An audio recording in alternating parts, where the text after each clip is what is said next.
Hej, vi har om planet med pladsproblemer. Ja, og jeg vil gerne starte med at snakke om nogle fordele ved insekter. Deres blod det er termisk, og det vil sige, at de holder deres kropstemperatur ved omgivelserne. Så for eksempel solen varmer dem op, hvis de ligger på en flis, så bruger de ikke så meget energi på at varme dem op, ligesom menneskerne gør. Og de skal heller ikke have så meget føde for at holde den her temperatur. Dyrene er meget små, så de er nemmere at partere. Man kan bruge 90% af dyret på de her insekter. Hvis man skulle, når vi parterer grise, så bruger vi for eksempel ikke en stor del af grisen, som bare går til spilde.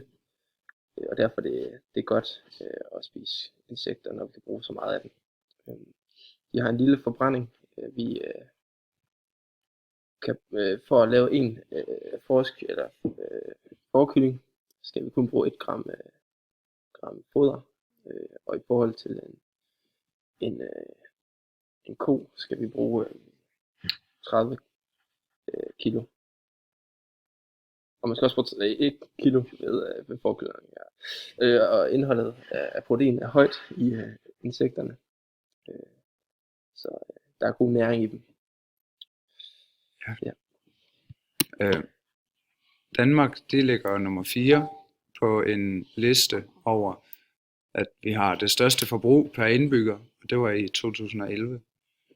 Og det høje forbrug, vi har, det kan så bringe insektspisning ind i billedet. Grunden til, at vi har sådan et stort pladsforbrug, det er vores madforbrug i Danmark og vores madspilde.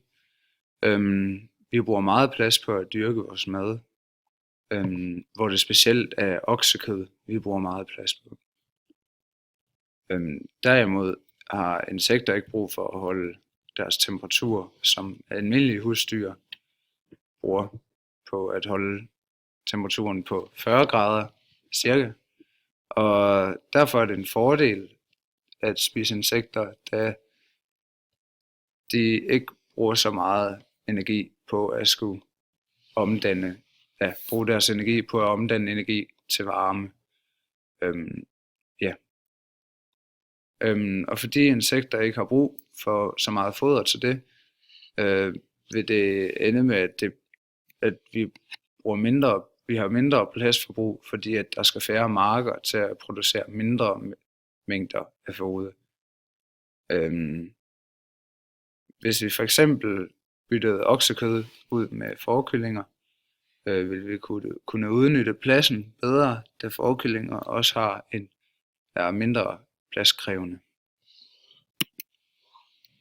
En af de miljømæssige gevinster ved insekter er, at nogle af arterne, som man kan avle, de kan leve af madaffald. Og derfor kan man så fodre dem med noget, som der egentlig skulle have været smidt ud.